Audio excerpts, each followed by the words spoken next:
కానీ ఆమె పేరు మీద ఏది చేయకూడదు. ఇది వాక్యం చెబుతున్న సత్యం. ఎందుకంటే ఏమి చెయ్యకూడదు అనేది వాక్యంలో చాలా విషయాలు దేవుడు రాయించి ఇచ్చాడు. కనుక ఎప్పుడైనా కానీ మన పల్లెల్లో ఏదన్నా జరిగితే సేవకులు, పాస్టర్లు అనేవాడు వచ్చి అనేక కార్యక్రమాలు చేస్తూ ఉంటారు. కానీ అవి చేయొచ్చా లేదా అనేది కూడా మన వాక్యంలో పరిశీలన చేసుకోవాలి. కనుక వాక్యాన్ని నమ్మండి. ఇంకొక మాట చదువుదాం. లేట్ ఉందా మీద? ఇంకా రావాలా? వచ్చారండి? ఎవరు లేరు? చదువు ప్రసంగి 9:5.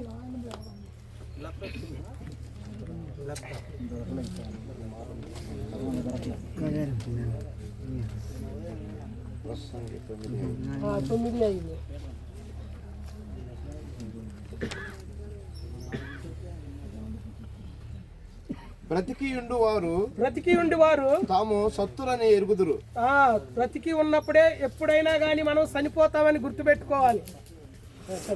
అయితే చచ్చిన వారు ఏమీ ఎరగడు. ఇంకా చనిపోయిన వ్యక్తికి ఇంకేమి సంబంధం ఉండదు. ఆయనకేం తెలియదు. ఒక పాతాళానికో లేదా దేవుడి నుంచి ఒక స్థలానికో వెళ్ళిపోతారు. వారి పేరు మరోబడి ఉన్నది. వారి పేరుకి అంతటితో మరోబడిపోయింది. వారికి ఏ లాభమును కలగదు. ఇక చనిపోయిన వారిని ఇంకా లేరు. ఇక వాళ్ళ పేరు మరువబడుతుంది. రేపు మన పరిస్థితి కూడా అంతే.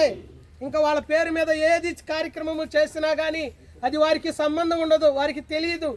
వాళ్ళు మరువబడ్డారు. ఇక వారి జన్మస్థలం ఇడిచిపెట్టిన నాటి నుండే వాళ్ళు ఏం చేయరు?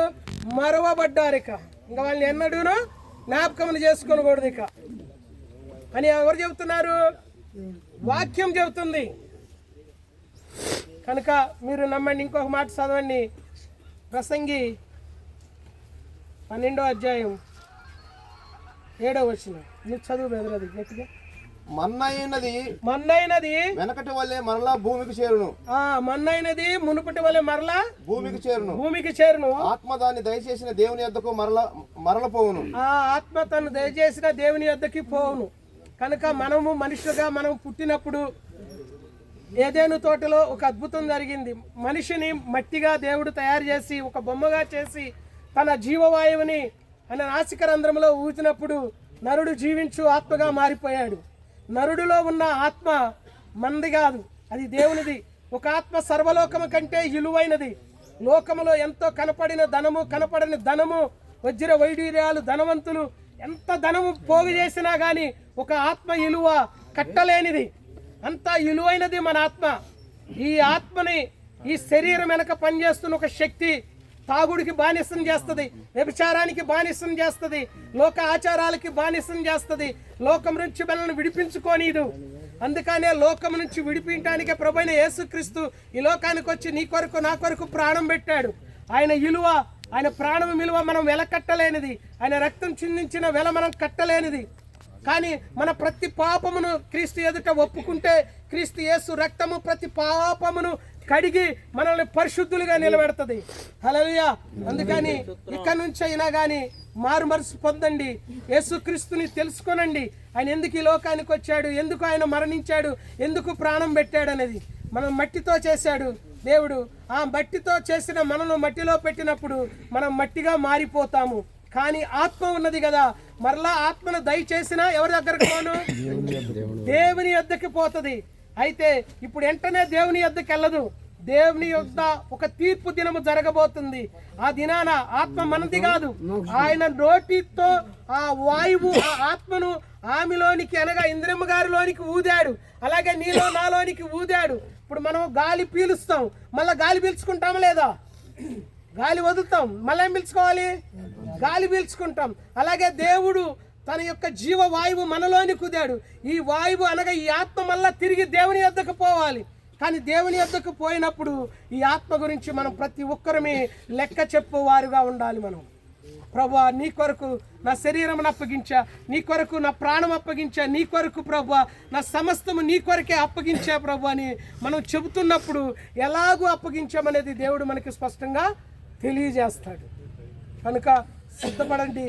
మరణాన్ని ఎదుర్కొనటానికి, మరణాన్ని ఎదిరించి మరణమా నీ ముల్లెక్కడా అని ధైర్యంగా ప్రభువైన యేసుక్రీస్తు మరణాన్ని జయించాడు. సమాధి ఆయన్ని దాచలేకపోయింది, ఆయన్ని ఉంచలేకపోయింది. ఆయన 3వ దినాన తిరిగి లేచి 500 మంది పైగా కనపడి చెప్పాడు, నేను మరలా వస్తున్నాను, మీరు నా కొరకు సిద్ధపడండి. మీరు ఎక్కడ ఉన్నా కానీ, సముద్రంలో చనిపోయినా, ఎక్కడ యాక్సిడెంట్లో చనిపోయినా, భూమిలో చనిపోయినా, ఎక్కడ చనిపోయినా కానీ ప్రతి ఆత్మ ఆయన దగ్గరికి వెళ్ళి నిలబడుతుంది. ఆ సమయానికి మనం దగ్గర అవుతున్నాం. ప్రార్థన చేసుకుందాం. బ్రదర్ ప్రార్థన చేస్తాం.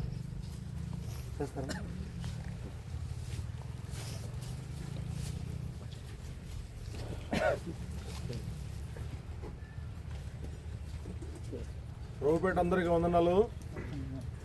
హల్లెలూయా. ప్రార్థన చేసుకుందాం.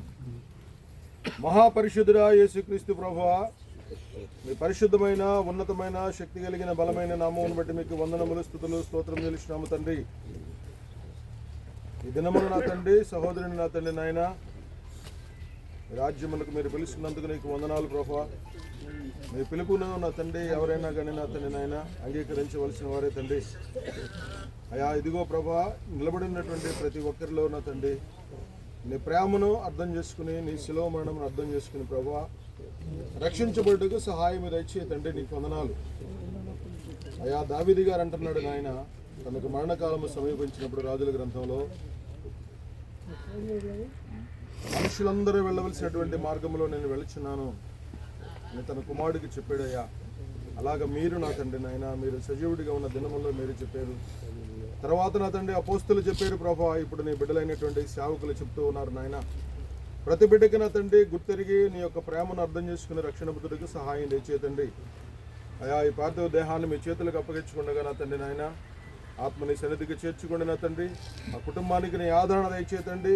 నీ ఘనమైన నామములో అనేకుల మహిమార్థంగా నా తండ్రి నాయన రక్షణను గురించి కార్యక్రమం ఇంతవరకు జరిగించినటువంటి నీ ప్రియ దాసులను బట్టి, కుటుంబాన్ని బట్టి, చేరి వచ్చినటువంటి నా తండ్రి బంధువులు, సంఘమును, శ్రేయస్సులను బట్టి మీకు మహిమ చెల్లిస్తూ ఈ కొద్ది ప్రార్థన మనల్ని పాల్సం చేసుకోమని నా ప్రభుని ప్రియకుమారుడు యేసుక్రీస్తు ప్రభు వారి సర్వశక్తి గల నామంలో స్తుతించి ప్రార్థించి బ్రతిమలాడుకుంటున్నాను పరమ తండ్రి. ఈ భౌతిక దేహమును మట్టిగాను మట్టిగాను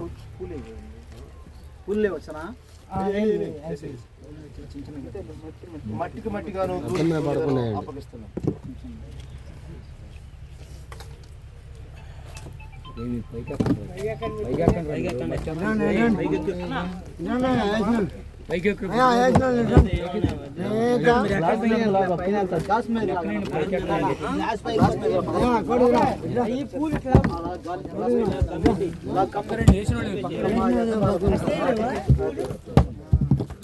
ఎట్లా పడ్డా కానీ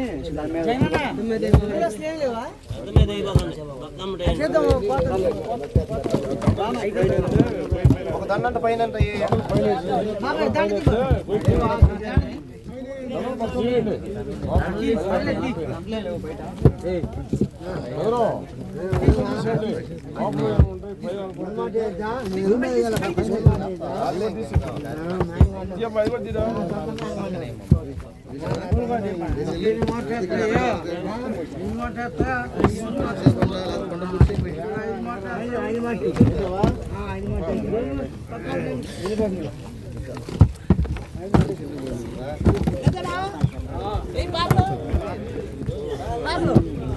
మొత్తం అంత